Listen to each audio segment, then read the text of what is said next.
Sir మీరు ఎంతమంది మీ staff మీరు 6 మంది ఉంటారు. 12 షిప్స్ షిప్స్ మీద అయితే ఇవన్నీ షిప్స్ దాకా నేషనల్ సెక్యూరిటీ థ్రెట్ కూడా ఉన్నట్టు కదా. bunch of terrorists can come, RDX can be imported, a lot of explosives can be imported, and we have a ONGC on board. You know how dangerous game this can unfold?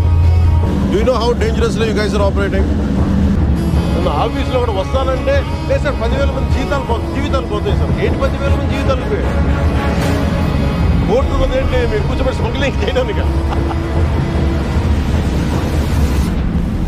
Seize the ship.